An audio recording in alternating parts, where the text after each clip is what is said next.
Good morning, everybody. This is Thomas William Gardner, Reverend Thomas William Gardner. And I wanted to talk to you today about Father's Day. It's really kind of hard for me to talk about Father's Day without laughing and carrying on and telling silly stories.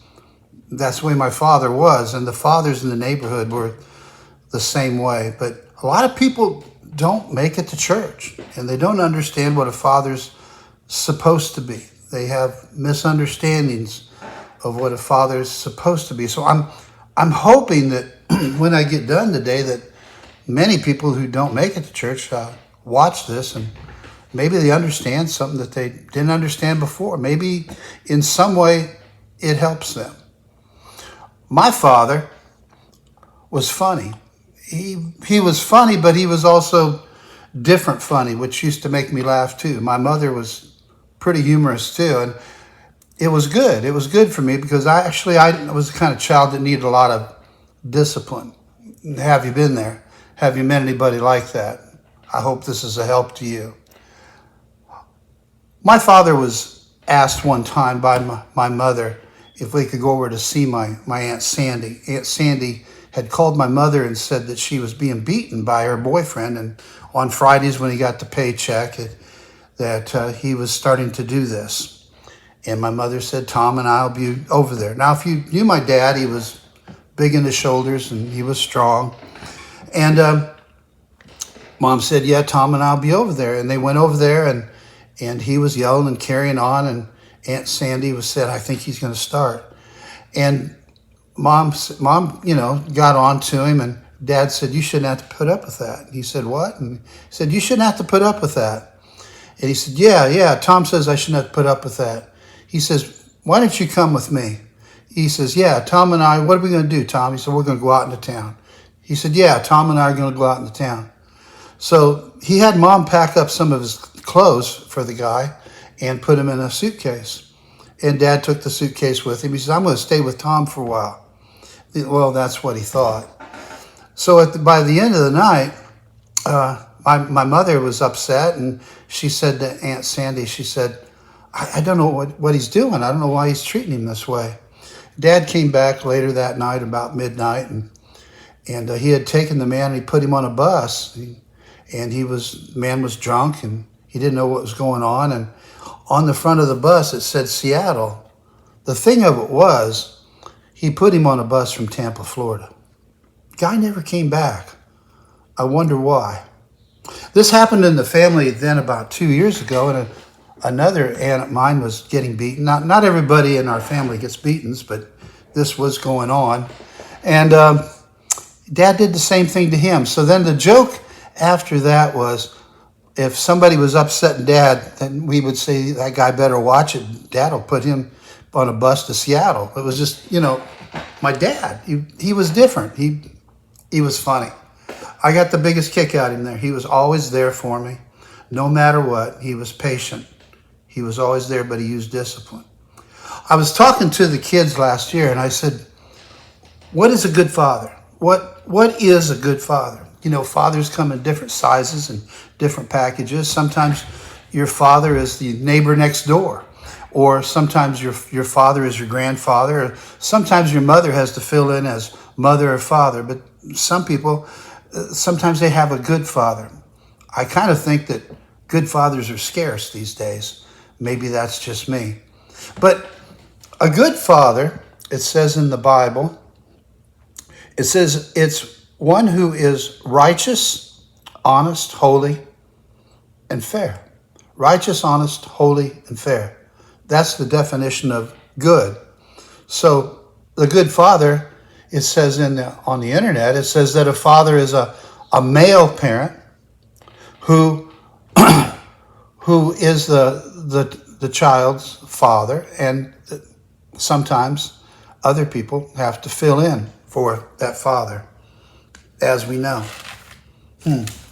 So what is a good father? Well, I was watching TV the other day, and my wife told me this story, and I thought this was really a good story.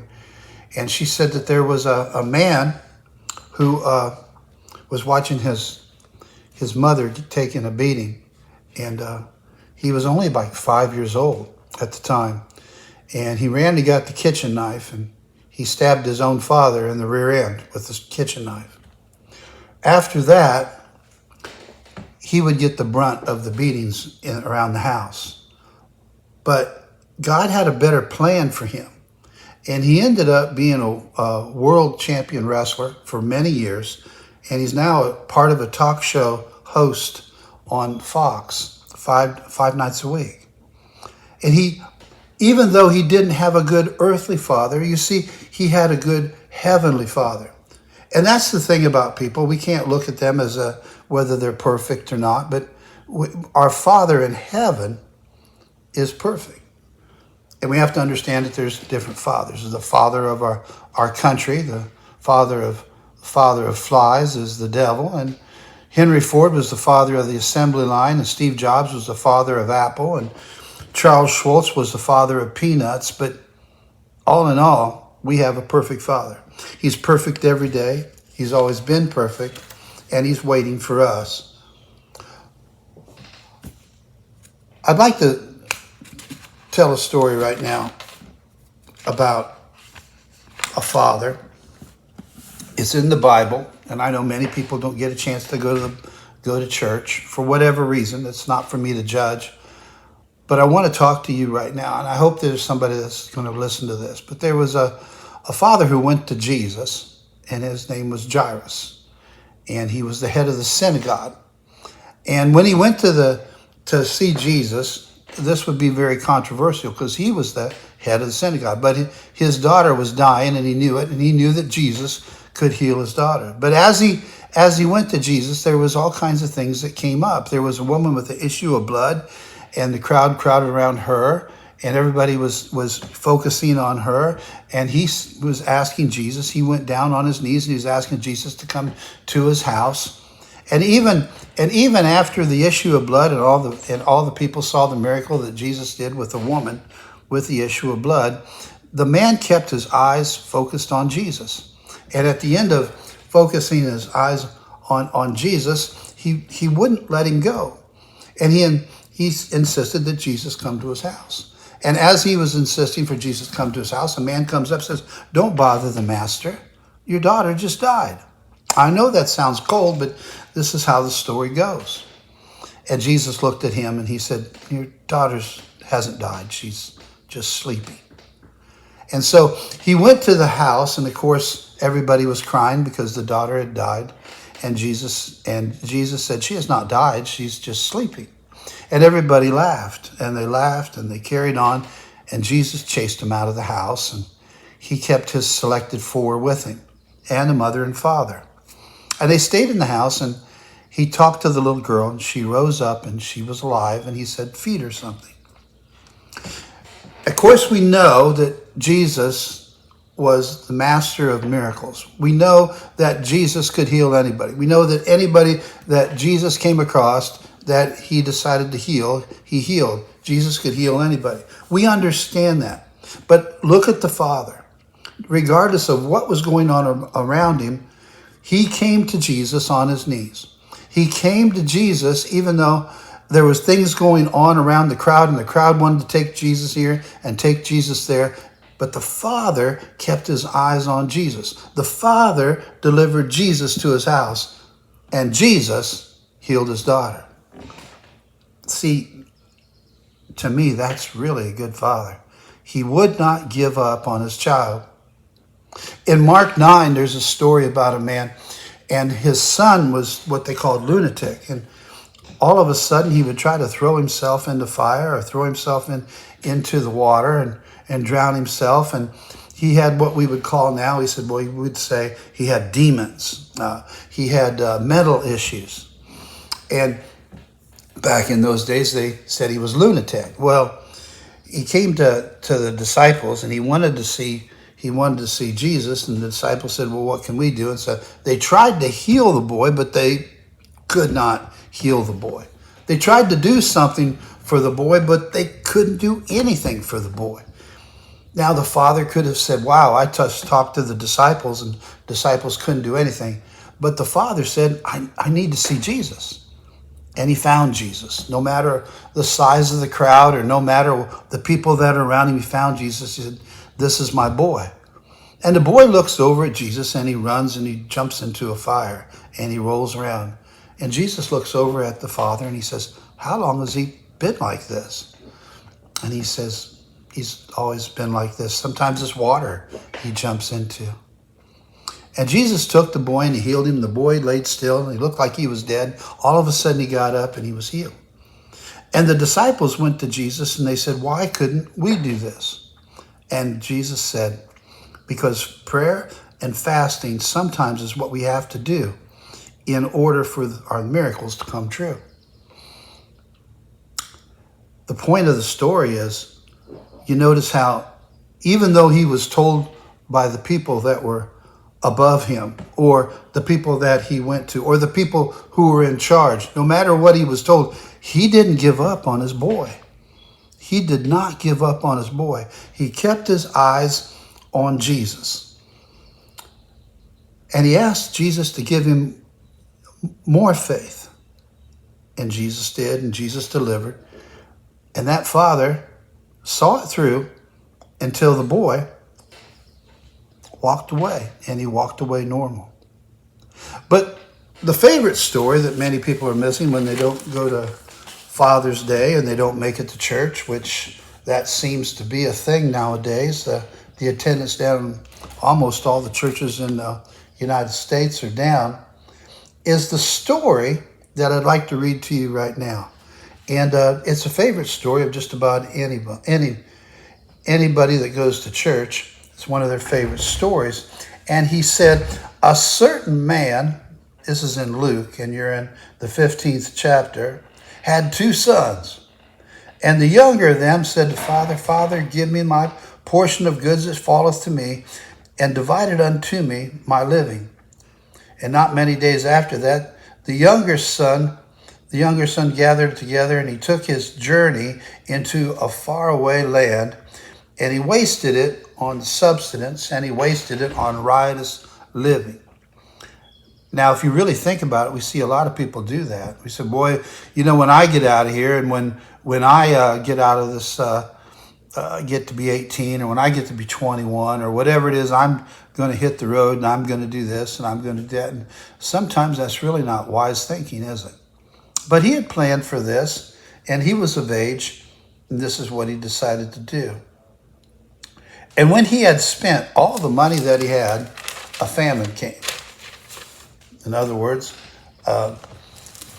there wasn't food hardly anywhere, and there wasn't jobs hardly anywhere. And he came into the land, and he began to be in want. And he went and he joined himself to a citizen of the country, and the citizen put him out in the feed to feed the swine. Now, Jewish people, they don't have anything to do with hogs and pigs and all that thing. And he would faint, and he would pass out, and he would feed the husk to the swine. And when he had come to his senses on how many of the servants at his father's house there were, and how well that they ate, he was about to perish. And he said, "I will rise up, and I will go and see my father. And I will say unto him, Father, I have sinned against heaven and before thee. And I am no more worthy to be called thy son." And I would just ask him if I could just be as one of the hired servants. And you can see him walking down the road, and he's rehearsing, and I'll say this to my dad, and I'll say that to my dad, and I'll say this to my father, and I know I spent all that money, but if he just treats me like one of the servants from now on, that'll be okay, because I'll be able to eat, and I'll be able to get back up on my feet.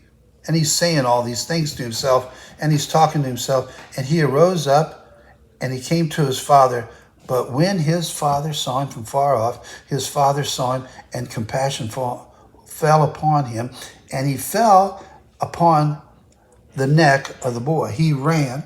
He saw his son first. And why would he see the son first? Because he was looking for the son. He was waiting for his son. He wanted his son to come back. He wanted to be with his son. He loved his son. He was hoping that his son was all right. And here he came. And the father was so excited. And the boy had been rehearsing what he was going to say. and he was wanted to get it out, And the son said unto him, Father, I have sinned against heaven and in thy sight, and I am no more worthy to be called your son. And the father looked at him, but the father said to his servants, you bring forth the robe, you put it on my boy, and you get the ring, and you put that ring of the family upon my boy's hand. And get him shoes. Get my boy some shoes. And he brought forth the fatted calf, and he said, kill the fatted calf, and let us eat, and let us be merry. For this is my son who was dead. But my son is alive now.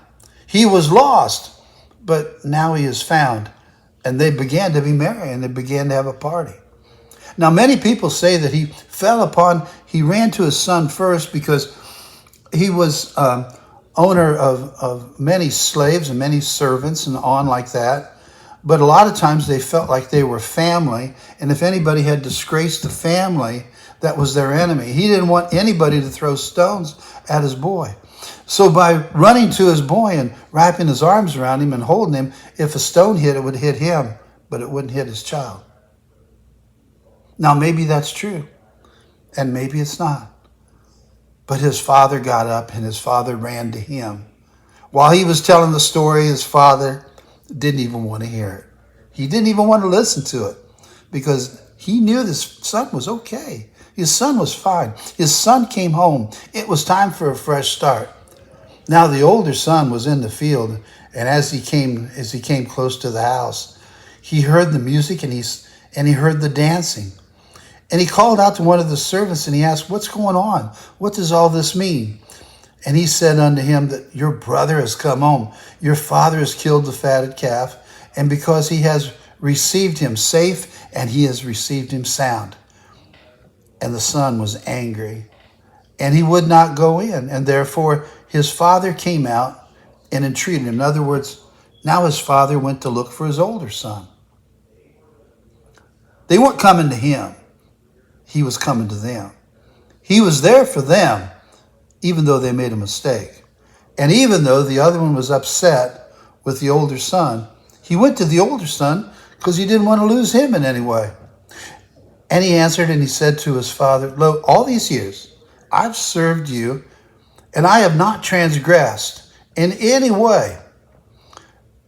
But as soon as this young one goes, and he goes and he makes merry, he said, and he does as he pleases and he carries on. Well, when he comes home, then you make merry with his friends. But as soon as this thy son has come, he has, remember, Father, he has made harlot. He has been with harlots, and he has been living with harlots. And after the living that he was doing, and he spends all his money, you throw him a party? And the father says to him, son, you have always been with me. All that I have left will be yours. It was meet that we should be merry and be glad, for your brother was dead, and he is alive again. He was lost, but he is found. So now the third father, he was a father of forgiveness and understanding. One father would not give up, and one father would not leave Jesus, and one father was full of forgiveness.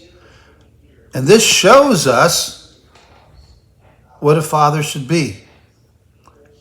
It's a tall order, isn't it? And you do the best that you can. And through it all, you try to have a sense of humor and you love your family. And believe me, there is no perfect father. But it goes back to what the kids told me a year ago. And what they told me was, well, a good father is always there for you. And he always loves you. That's what a good father is. It's a tall order. Oh, happy Father's Day. I hope you don't have to send anybody to Seattle.